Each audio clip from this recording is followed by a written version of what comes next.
তো hello friends, welcome to my channel. আজকের ভিডিওতে আমি বলবো যে কম্পিউটারেতে ব্লুটুথ এবং ওয়াইফাইয়ের পোর্ট কেন দেওয়া হয় না।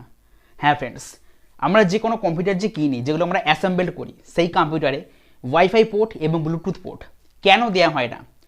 অথচ আমরা যে স্মার্টফোন ব্যবহার করি, সেই স্মার্টফোনে কেন ব্লুটুথ থাকে, কেন ওয়াইফাই থাকে, কিভাবে হয়? একটা দামি কম্পিউটারে ওয়াইফাই কানেক্টিভিটি, ব্লুটুথ কানেক্টিভিটি থাকছে না, কিন্তু একটা মোবাইলে কী করে থাকছে? মানে সেটা তো অনেক কম দাম হয়, সেটা কী করে থাকছে, কিভাবে সম্ভব?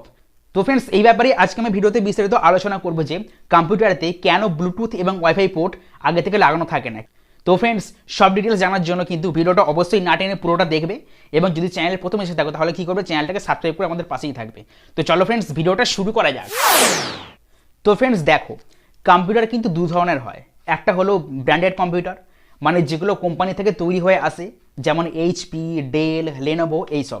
আর একটা হলো অ্যাসেম্বলড কম্পিউটার, মানে আমরা নানা ধরনের কোম্পানি থেকে নানা রকম পার্টস কিনে এনে বা হার্ডওয়্যার কিনে এনে যেটা আমরা নিজেরা অ্যাসেম্বল করে নিই, মানে বানিয়ে নিই, এটা হলো অ্যাসেম্বলড কম্পিউটার।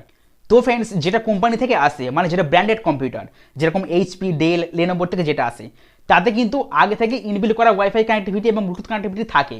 কিন্তু যেগুলো অ্যাসেম্বল করা কম্পিউটার, তাতে কিন্তু ওয়াইফাই এবং ব্লুটুথ কানেক্টিভিটি আগে থেকে থাকে না। আমরা যদি অ্যাসেম্বল করি, তারপরেই কিন্তু তাতে ব্লুটুথ এবং ওয়াইফাই কানেক্টিভিটি আমরা পেয়ে যাব। তো ফ্রেন্ডস, ভালো করে দেখো, অ্যাসেম্বলড কম্পিউটার মানে কি? অ্যাসেম্বলড কম্পিউটার মানে হলো অ্যাসেম্বল করে নেওয়া, মানে বানিয়ে নেওয়া। নিজের ইচ্ছা মতো ডিভাইস কিনে বা হার্ডওয়্যার কিনে সেটাকে একটা নিজের পছন্দ মতো পিসি বানিয়ে নেওয়া। তো তাতে যদি আমাদের দরকার না থাকে, সেই জিনিসটা আমরা কেন লাগাবো? মানে যেটা যেটা আমরা লাগাতে চাই সেটা কিন্তু আমরা লাগাতে পারি বা অ্যাটাচ করতে পারি, কিন্তু যেটা আমাদের দরকার নেই বা প্রয়োজন নেই সেটা কিন্তু আমরা নাও লাগাতে পারি। যেমন ধরো, তোমরা নর্মাল কাজ করো, তোমাদের অতটা গ্রাফিক্স কার্ডের দরকার পড়বে না, তোমরা চাইলে গ্রাফিক্স কার্ড নাও লাগাতে পারো। ধরো তোমরা এসএসডি লাগিয়েছো, হার্ড ডিস্কের দরকার নেই, মানে বেশি স্টোরেজের দরকার নেই, তাহলে তোমরা হার্ড ডিস্ক নাও লাগাতে পারো। র্যাম তোমরা কম লাগাতে পারো। এরকম সব কিছু যে আছে, সব কিছু তোমরা কম কম দামে লাগাতে পারো এবং কম কম বাজেটের একটা পিসি বানাতে পারো। আবার চাইলে তোমরা সেটা বেশিও করতে পারো, 1 লাখ, 2 লাখ, 3 লাখ, তোমাদের বাজেট মতো, যেরকম ইচ্ছা তোমরা প্রাইস, তোমাদের যেরকম বাজেট হবে সেই হিসেবে কিন্তু তোমরা একটা অ্যাসেম্বল পিসি বানিয়ে নিতে পারো। তো ফ্রেন্ডস, অ্যাসেম্বল পিসির মানে হলো এটাই যে যেটা তোমাদের ইচ্ছা হবে সেটাই তোমরা অ্যাটাচ করবে, এবং যেটা ইচ্ছা হবে না সেটা অ্যাটাচ করবে না। তাই জন্যই ফ্রেন্ডস, যাদের ব্লুটুথ এবং ওয়াইফাই কানেক্টিভিটি দরকার পড়ে না, তারা কিন্তু এই অ্যাসেম্বলড কম্পিউটারে কিন্তু ওয়াইফাই এবং ব্লুটুথ পোর্ট কিন্তু আগে থেকে অ্যাটাচ করে না। তো ফ্রেন্ডস, এবার তোমরা হয়তো বলবে যে তাহলে ইন্টারনেট ব্যবহার করবে কী করে অ্যাসেম্বল পিসিতে? দেখো ফ্রেন্ডস, অ্যাসেম্বল পিসিতে ইন্টারনেট ব্যবহার করা হয় কিন্তু সরাসরি ইথারনেট কেবলের মাধ্যমে, মানে যেটাকে বলে RJ45 কেবল। সেই কেবলটা কিন্তু আমাদের যে মাদারবোর্ড হয়, পিসির যে মাদারবোর্ডটা হয়, তার পিছনে কিন্তু একটা পোর্ট থাকে যেটাকে বলে ইথারনেট পোর্ট। সেই ইথারনেট পোর্টে কিন্তু RJ45 যে কেবলটা, যেটা রাউটার হয়ে আসছে, সেটা কিন্তু লাগিয়ে দিলে কিন্তু ওয়্যারের মাধ্যমে কিন্তু আমরা ইন্টারনেট ব্যবহার করতে পারবো। সেখানে ওয়্যারলেসের দরকার পড়ে না, মানে ওয়াইফাই ইন্টারনেটের দরকার পড়ে না। কিন্তু যদি তোমরা অ্যাটাচ করতে চাও, মানে তোমাদের ধরো খুবই দরকার, ওয়াইফাই লাগাতেই হবে, তাহলে কিন্তু তোমরা ওয়াইফাইয়ের পোর্ট কিন্তু তোমরা লাগাতে পারো এবং ব্লুটুথের পোর্টও লাগাতে পারো, যদি দরকার পড়ে, না হলে কিন্তু দরকার নেই। কিন্তু তোমরা যদি ব্র্যান্ডেড কম্পিউটার দেখো, মানে যেটা কোম্পানি থেকে তৈরি হয়ে আসছে, তাতে তো অবশ্যই থাকবে ব্লুটুথ পোর্ট, ওয়াইফাই পোর্ট, সব কিছু থাকবে। তা না হলে সেটা কোম্পানির ব্র্যান্ডেড হবে কি করে? তাই ফ্রেন্ডস, এখানেই ডিফারেন্সটা। কোম্পানি থেকে আসছে বলে কোম্পানি তাতে সব রকম ফেসিলিটি দিচ্ছে, মানে ল্যাপটপে যেরকম দেওয়া হয় সব রকম ফেসিলিটি দিয়ে বানানো হয়, সেই রকম কিন্তু ব্র্যান্ডেড পিসিতেও কিন্তু সব রকম ফেসিলিটি দিয়ে কোম্পানি বানিয়ে দেয়। ওয়াইফাই বলো, ব্লুটুথ বলো, তারপর এছাড়া আরও যেগুলো গ্রাফিক্স কার্ড বলো, সব কিছু যেগুলো মানে উন্নত ডিভাইস, মেন ডিভাইস, সেগুলো কিন্তু ব্র্যান্ডেড পিসিতে কোম্পানি আগে থেকে দিয়ে পাঠিয়ে দেয়, কারণ সেটা ব্র্যান্ডেড পিসি। কিন্তু অপরদিকে অ্যাসেম্বল পিসিতে আমাদের ইচ্ছা মতো আমরা পার্টস লাগিয়ে একটা কম্পিউটার বানিয়ে নিই বলে, তাতে আমরা নিজেদের ইচ্ছা মতোই হার্ডওয়্যার আমরা লাগাতে পারি, অন্য যেগুলো দরকার নেই সেগুলো আমরা নাও লাগাতে পারি। তো ফ্রেন্ডস, এটাই হলো ডিফারেন্স। তো ফ্রেন্ডস দেখো, একটা কম্পিউটার অ্যাসেম্বল করতে গেলে তাতে কিন্তু মেন যে বেসিক জিনিস, সেগুলো কিন্তু অ্যাটাচ করতেই হবে, মানে যেগুলো ছাড়া কম্পিউটারকে কম্পিউটার বলাই চলে না, মানে যেগুলো মেন ডিভাইস, যেগুলো ছাড়া কম্পিউটার চলবেই না, যেমন মাদারবোর্ড, যেমন আমাদের সিপিইউ, যেরকম সিপিইউ কুলিং ফ্যান, এইসব, যেরকম একটা স্টোরেজ ডিভাইস, এসএসডি বলো, হার্ড ডিস্ক বলো, যে কোনো র্যাম, যেগুলো ছাড়া মানে কম্পিউটার নয়, মানে যেগুলো লাগাতেই হবে, না হলে কম্পিউটার চলবেই না, সেগুলো তো হচ্ছে মেন ডিভাইস। সেগুলো তো সব কম্পিউটারে তোমার ব্র্যান্ডেড কেনো আর অ্যাসেম্বল করে নাও, সেগুলো তো লাগাতেই হবে, সেগুলো মেন ডিভাইস। তোমরা তো দোকানে গিয়ে এটা বলতে পারো না যে আমাকে একটা সিপিইউ ছাড়া কম্পিউটার দাও, আমাকে একটা মাদারবোর্ড ছাড়া কম্পিউটার দাও, হবে না। আরে ভাই, জিনিসপত্রগুলো লাগাবে কিসে, মানে হার্ডওয়্যারগুলো অ্যাটাচ করবে কিসে? মাদারবোর্ড না থাকলে তোমরা জিনিসপত্রগুলো, হার্ডওয়্যারগুলো অ্যাটাচ করবে কিসে?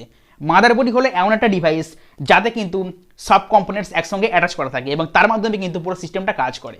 তাই ফ্রেন্ডস, মেন যেগুলো জিনিস, যেরকম সিপিইউ, মাদারবোর্ড, র্যাম, প্রসেসর, এইগুলো কিন্তু, প্রসেসরের ফ্যান বলো, এইসব কিন্তু, বা হার্ড ডিস্ক বলো, এসএসডি বলো, এইগুলো কিন্তু না হলে কম্পিউটার কিন্তু কম্পিউটার নয়, মানে কম্পিউটার একটা কোনো সিস্টেম তৈরি হলো না, মানে কম্পিউটার চলবেই না। তো ফ্রেন্ডস, তফাৎটা হলো এখানেই। এগুলো হচ্ছে বেসিক কম্পোনেন্ট, মানে যেগুলো লাগাতেই হবে কম্পিউটারে, না হলে কম্পিউটার চলবে না। কিন্তু ব্লুটুথ বলো, ওয়াইফাই পোর্ট বলো, এগুলো কিন্তু না লাগালেও চলে। এগুলো যাদের দরকার তারাই কিন্তু অ্যাটাচ করে লাগিয়ে নেয়। এখানে আসল ডিফারেন্সটা হলো বেসিক কম্পোনেন্টস এবং এক্সটার্নাল কম্পোনেন্টস। বেসিক মানে হচ্ছে যেটা দরকার, যেটা ছাড়া চলবেই না, সেটা হলো বেসিক কম্পোনেন্টস। যেরকম তোমাদের বললাম মাদারবোর্ড, সিপিইউ, র্যাম, তারপর তোমাদের এসএমপিএস, এইসব। কিন্তু যেগুলো এক্সটার্নাল কম্পোনেন্ট, যেরকম আমাদের ওয়াইফাই যে কানেকশানটা, আমাদের ওয়াইফাই পোর্টটা বা ব্লুটুথ যে পোর্টটা, সেটা কিন্তু না লাগালেও চলবে, মানে কম্পিউটার চলবে। তো ফ্রেন্ডস, ডিফারেন্সটা হলো এখানেই। এছাড়াও গ্রাফিক্স কার্ড আছে, এটাও কিন্তু বেসিক কম্পোনেন্টস নয়। যারা গেমার, যাদের বড় বড় গেম খেলতে হয়, বেসি গ্রাফিক্স কার্ড চাই, স্মুথ পারফরমেন্স চাই, তারাই কিন্তু এসব গ্রাফিক্স কার্ড এসবগুলো কিন্তু লাগায়, মানে যার যেরকম রিকোয়ারমেন্টস।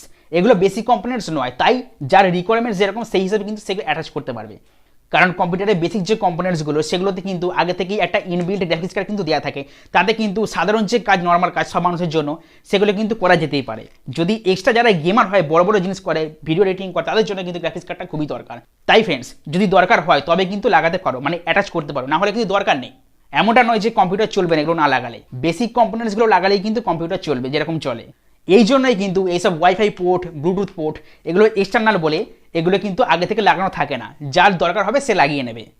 তো ফ্রেন্ডস, অ্যাসেম্বলড কম্পিউটারের ধারণাটাই এরকম। তাদের বেসিক কম্পোনেন্টস তো আসবেই, তারপর যদি তোমাদের দরকার পড়ে, মানে প্রয়োজন পড়ে, তবেই তোমরা কিন্তু তাতে নিজস্ব রিকোয়ারমেন্ট হিসেবে অন্য পার্টস লাগিয়ে নিতে পারো। যেরকম ওয়াইফাই কানেক্টিভিটি পোর্ট বলো, ব্লুটুথ পোর্ট বলো, এইসব, বা গ্রাফিক্স কার্ড বলো, এইসব তোমাদের দরকার হলে তবেই তোমরা লাগাতে পারো। এবং শুধু এইগুলোই না, যেগুলো বেসিক কম্পোনেন্টস, সেগুলোর কিন্তু ক্ষমতা আগের থেকে তোমরা বাড়াতে পারো। উন্নত প্রসেসর লাগাতে পারো, র্যাম বদলাতে পারো, স্টোরেজ বাড়াতে পারো, সব কিছু করতে পারবে। তোমাদের দরকার পড়লে তবেই তোমরা কিন্তু Bluetooth, WiFi, light pen, scanner, printer, এটা সেটা যত রকমের আছে সব কিন্তু তোমরা তোমাদের রিকোয়ারমেন্টস হলে তবেই কিন্তু তোমরা লাগিয়ে নিতে পারবে। তাই ফ্রেন্ডস, এটাই হলো সিস্টেম অ্যাসেম্বল কম্পিউটারের। প্রথমে বেসিক কম্পোনেন্টস আসবে, তারপর যেটা দরকার সেটা তোমরা অ্যাটাচ করে নেবে। এই জন্যই কিন্তু আগে থেকে ওয়াইফাই এবং ব্লুটুথ পোর্ট এই কম্পিউটারে দেওয়া হয় না। কিন্তু ব্র্যান্ডেড কম্পিউটার যেহেতু সেটা কোম্পানির তরফ থেকে আসছে, তাই জন্য তাদের কিন্তু আগে থেকে সব কিছু ইনবিল্ট করে দেওয়া হয়। তো ফ্রেন্ডস, ব্র্যান্ডেড কম্পিউটার এবং ল্যাপটপ যেহেতু কোম্পানির জিনিস, মানে কোম্পানির তরফ থেকে আগে ইনবিল্ট হয়ে আসছে, তাই জন্য কিন্তু তাতে আগে থেকেই সব কিছু দেওয়া হয়। যেরকম ব্লুটুথ পোর্ট বলো, ওয়াইফাই পোর্ট বলো, গ্রাফিক্স কার্ড বলো, যেগুলো যেগুলো তাদের দেওয়া সম্ভব হয়, সেগুলো কিন্তু তারা আগে থেকেই সার্ভিস করে পাঠিয়ে দেয়, মানে তৈরি করে পাঠিয়ে দেয়। হ্যাঁ, কিছু কিছু কম্পোনেন্টস আছে যেগুলো কিন্তু তোমরা ব্র্যান্ডেড পিসি বলো, ল্যাপটপে বলো, চেঞ্জ করতে পারবে। যেমন ধরো র্যাম তোমরা একটু বদলাতে পারবে, স্টোরেজ একটু বাড়াতে পারবে, এইরকম ছোটোখাটো কিন্তু কয়েকটা কম্পোনেন্টস আছে যেগুলো কিন্তু তোমরা চেঞ্জ করতে পারবে। কিন্তু অ্যাসেম্বলড কম্পিউটার নিলে কিন্তু তাতে তোমরা সব কিছুই কিন্তু সব কম্পোনেন্টসই কিন্তু তোমরা চেঞ্জ করতে পারবে, এবং তার স্টোরেজ ক্ষমতা আগে থেকে কিন্তু ক্যাপাসিটিও বাড়াতে পারবে। তো ফ্রেন্ডস, এটাই হলো ডিফারেন্স। আর এই জন্যই কিন্তু আমাদের অ্যাসেম্বলড কম্পিউটারে আগে থেকে কিন্তু ওয়াইফাই পোর্ট, ব্লুটুথ পোর্ট, এটা সেটা, graphics card, joystick, gaming console বলো, সব কিছু বলো, স্ক্যানার, প্রিন্টার, এগুলো কিন্তু লাগানো থাকে না। প্রয়োজন অনুসারে যার যেরকম রিকোয়ারমেন্টস সে কিন্তু সেটা লাগিয়ে অ্যাটাচ করে নিতে পারবে।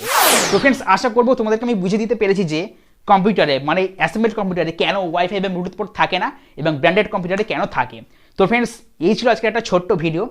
যদি তোমাদের ভিডিওটা ভালো লেগে থাকে তাহলে অবশ্যই এটি লাইক করবে, এবং যদি চ্যানেলে প্রথম এসে থাকো, মানে ফার্স্ট টাইম ভিডিও দেখো, তাহলে কি করবে, চ্যানেলটাকে সাবস্ক্রাইব করে আমাদের পাশেই থাকবে। তাহলে কি হবে, যখনই কোনো টেকনোলজি রিলেটেড ভিডিওস আমি আপলোড করবো, সেই মুহূর্তে তোমরা তার নোটিফিকেশানস সবার আগে পেয়ে যাবে। এবং তোমাদেরকে অবশ্যই বলবো যে নোটিফিকেশান বেলটা অন করে রাখতে, তাহলে সঙ্গে সঙ্গে তোমরা আপডেট পেয়ে যাবে যখনই ভিডিও আপলোড করবো। তো আজ তাহলে এই পর্যন্তই, আবার দেখা হচ্ছে নেক্সট কোনো ভিডিও নিয়ে। তো ততক্ষণ তোমরা ভালো থেকো, সুস্থ থেকো, নিজেদের খেয়াল রেখো, সবাইকে ভালো রেখো। ততক্ষণ জানাই গুড বাই।